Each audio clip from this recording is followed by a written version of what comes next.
অসমীয়া সিনেমাৰ আমি যদি নায়ক নায়িকাৰ নাম লবলৈ যাওঁ তেনেহলে পোনপ্ৰথমতে আমাৰ মনলৈ আহে যতীন বৰাদালৈ, যিজন অভিনেতা সকলোৰে অতিকৈ জনপ্ৰিয়। অধিনায়ক, হিয়া দিয়া নিয়াৰ দৰে অতি ছুপাৰ ডুপাৰ হিট ছবি অসমীয়া চিনেমা জগতলৈ অৱদান বঢ়োৱা এইজন যতীন বৰাৰে শেহতীয়া ছবি হৈছে ৰত্নাকৰ, যিখন তেওঁ নিজে প্ৰযোজিত কৰিছে, পৰিচালনা কৰিছে আৰু অভিনয় কৰিছে তাৰ দুৰ্দান্ত চৰিত্ৰত।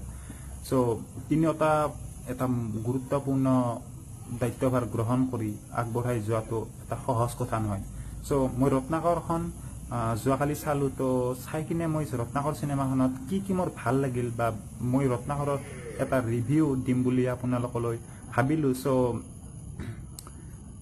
এইটো ভিডিঅ'ত মই আলোচনা কৰিম যে ৰত্নাকৰ চিনেমাখনত কেনেকুৱানো কোনখিনি সাজ সজ্জা, কিছুমান কোনখিনি দৃশ্য মোৰ অতিকৈ ভাল লাগিল আৰু কেনেকুৱা সবিশেষ তথ্য মই মানে ভিডিঅ'টোত আলোচনা কৰিম। সো দেৰি নকৰি মই ভিডিঅ'টো আৰম্ভ কৰোঁ।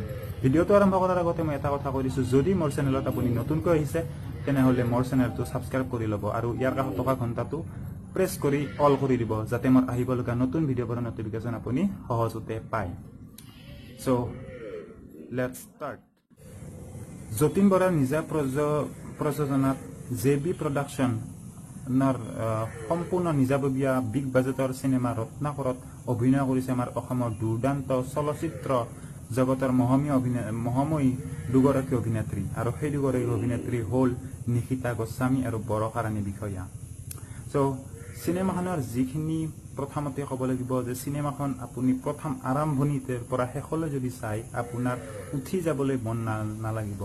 আগতে আমাৰ অসমীয়া চিনেমাৰ দুবছৰমান আগতে আমাৰ অসমীয়া চিনেমাৰ কিছুমান প্ৰযোজক আৰু পৰিচালকে কৈছিল যে অসমত হেনো অসমীয়া চিনেমা নচলে, অসমীয়া হেনো অসমীয়া চিনেমা চাব নাজানে। ত' মই ইয়াৰ কি সংক্ৰান্তত বা ইয়াৰ আঁৰতনো কি ৰহস্য লুকাই আছিল মই সেইটো কথা ক'বলৈ নাযাওঁ। চ' এই সকলোবোৰ কথা মিছা বুলি প্ৰতিপন্ন কৰি অসমীয়াই পুনৰবাৰ দেখুৱালে যে অসমীয়া মানুহে চিনেমা চাব জানে আৰু চাব সেইটোৱে যিটো চাবলৈ উপযুক্ত হয়। মানুহে চিনেমা নামত বহুৱালি নাচায়, আৰু সেইটো কথাই পুনৰবাৰ প্ৰতিফলন ঘটালে ৰত্নাকৰত। একেদিনাই 41 লাখ টকা, প্ৰথম দিনাই 41 লাখ টকা উপাৰ্জন কৰিবলৈ সক্ষম হৈছে।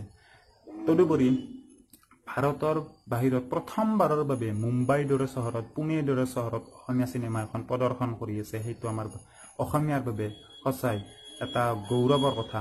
এজন অসমীয়া হিচাপে নিজকে গৌৰৱ কৰিব পাৰোঁ। দ্বিতীয়তে মই ক'বলৈ যাওঁ, চিনেমাখনৰ যিখিনি দৃশ্যসজ্জা বা একশ্যন অতিকৈ উন্নত মানৰ। তদুপৰি যিজনী শিল্পী আশ্ৰামিকা শইকীয়া, আমাৰ প্ৰতিদিন টাইমৰ মুখ্য সম্পাদক নিতুমণি শইকীয়াৰ একমাত্ৰ জীয়ৰী, প্ৰথমবাৰৰ তেওঁ কেমেৰাৰ আগত অভিনয় কৰিছে, তথাপিও অতিকৈ বলিষ্ঠ অভিনয় দেখাইছে। এটা সুকীয়া মানে জাগা অধিকাৰ কৰিছে চিনেমাখনত। তদুপৰি যি লাডাখত বিভিন্ন লোকেশ্যনত দৃশ্যগ্ৰহণ কৰা ৰাতি বা আন যিটো গান আছে, সেই গানসমূহত এটা কথা কোৱা না, সেই গান সঁচাই এটা লোকেশ্যন বা দৃশ্যাৱলী এনেকুৱা লাগে যে চিনেমাখন চাই থাকোঁতে যে আপুনি যেন এখন বলিউডৰ ছুপাৰ ডুপাৰ হিট মুভি উপভোগ কৰি আছে। চ' গোটেই চিনেমাখন আৰম্ভণিৰ পৰা যদি শেষলৈ চাই অলপো তাত বৰ হ'বলগীয়া দৃশ্য নাই, আৰু এটা কিবা এটা আকৰ্ষণে আপোনাক মানে মুগ্ধ কৰি ৰাখিব। কোনো এটা মানে জুতি নৰোৱাকৈ চিনেমাখনে এটা বলিষ্ঠ কাহিনী, এজন বেপৰুৱা গুণ্ডাৰ চৰিত্ৰৰে, এজন সুদক্ষ পিতৃ চৰিত্ৰৰে যতীন বৰাই কাহিনীটোক অতিকৈ অতিৰঞ্জিত কৰি তুলিছে। মানুহৰ মাজত বলিষ্ঠ এটা চৰিত্ৰ এটা দাঙি ধৰিবলৈ সক্ষম হৈছে। তো আহি থকা দিনবোৰত তেওঁৰ পৰা, যতীন বৰাৰ পৰা, জুবিন গাৰ্গৰ পৰা অধিক ভাল চিনেমা পাম বুলি আশা কৰিছোঁ। কিয়নো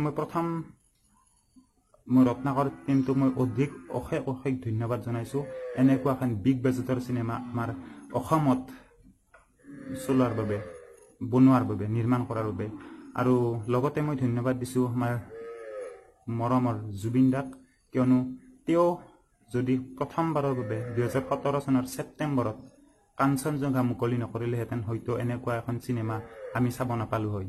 কাৰণ তেওঁ প্ৰথমবাৰৰ বাবে 2 কোটি টকা খৰচ কৰি চিনেমাখন আনিছিল কাঞ্চনজংঘা যে অসমীয়া মানুহে চিনেমা চাই কিন্তু চিনেমাখন হ'ব লাগিব উপযুক্ত উন্নত ধৰণৰ মানুহে বিচৰা ধৰণৰ হ'ব লাগিব তেতিয়াহে মানুহে এখন চিনেমা চাব সো যদি ভিডিওটো ভাল লাগিল লাইক কৰিব আৰু শেয়াৰ কৰিব আৰু কেনেকুৱা লাগিলে আপুনি কেনেকুৱা পালে চিনেমাখন চাই মোক তলত কমেন্ট কৰি জনাব আহিৰ এখন নতুন ভিডিওত লগ পাম আজিলৈ বাই বাই